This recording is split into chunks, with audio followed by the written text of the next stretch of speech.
उन्नाव जिले के सांसद प्रतिनिधि का स्वामी प्रसाद मौर्य के बयान पर एक बड़ा प्रहार। सांसद प्रतिनिधि पूर्वा विधानसभा क्षेत्र से प्रेम शंकर लोधी ने स्वामी प्रसाद मौर्य के बयान का एक बार फिर दिया करारा जवाब।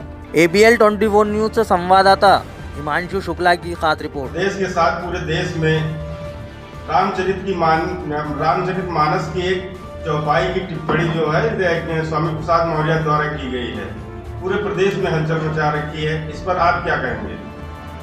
पहली बात तो है कि ये प्रश्न आपने हमसे पूछा, इसके लिए आपको बहुत बहुत धन्यवाद। और जो स्वामी प्रसाद मौर्य ने इस चौपाई का गलत अर्थ निकाला है कि ढोल गंवार सूत्र कुछ नहीं, यहाँ ताड़ना क्या है। तो ढोलक का मतलब ये होता है जैसे ढोलक है, ढोलक को अगर हमको बजाने का ज्ञान नहीं है तो उसमें कोई सुर नहीं निकलेगा। अगर ढोलक को हम उल्टा सीधा बजाएंगे, उल्टा सीधा हाथ मारेंगे तो ढोलक फट जाएगी। तो इसके लिए ढोलक को बजाने के लिए ज्ञान चाहिए, जानना चाहिए। अगर हमको जानना नहीं मालूम है, ज्ञान बजाना नहीं मालूम है, उसका हमको ज्ञान नहीं है तो हमको ढोलक पे हाथ नहीं मारना चाहिए। गंवार जैसे है, पढ़ा लिखा आदमी नहीं होता है, तो उसकी भाषा को हमको समझना चाहिए कि वो किस भाषा में बोल रहा है। अगर उसकी भाषा को हम नहीं जान पा रहे हैं तो उसके साथ हमको कोई गंदा संदा व्यवहार नहीं करना चाहिए। उसकी भाषा को जान करके उसी की भाषा में हमको उत्तर देना चाहिए।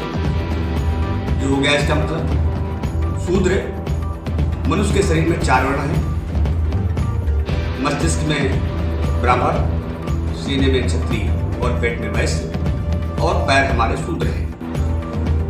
तो पूरे शरीर का भार लेकर के हमारे पैर चलते हैं, इसीलिए उनका वर्ण किया गया है। ये पैर हमारे शूद्र हैं। कोई जाति शूद्र नहीं होती, वो चाहे बैकवर्ड हो, वो चाहे हरिजन हो, चाहे अपर क्लास का व्यक्ति हो, कोई व्यक्ति शूद्र नहीं।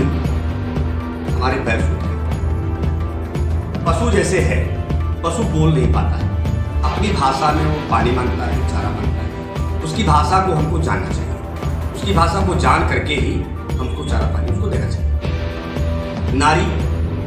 नारी जो है हमारी लक्ष्मी भी है, हमारी गृहिणी भी है, सरस्वती भी है, देवी भी है, दुर्गा भी है।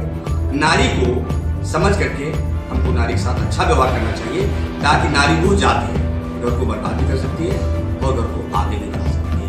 इसलिए नारी की भाषा को समझ करके वो नारी को कह सकना चाहिए, नारी के साथ कोई ऐसी बात का बर्ताव नहीं करना चाहिए जिससे वो नाराज हो। तो ये और जैसे ताड़ना है, ताड़ना शब्द का मतलब होता है जानना, प्रताड़ना का मतलब होता है प्रताड़ित करना, लेकिन ताड़ना का मतलब होता है जानना। जिस चीज का हमको ज्ञान नहीं है, उस चीज को जो हम नहीं जानते हैं, उस पर हमको हाथ नहीं डालना चाहिए। ABL 24 न्यूज, सच दिखेगा। ABL 24 न्यूज को सब्सक्राइब करें, ताज़ा खबरों के लिए बेल आइकन को दबाएं।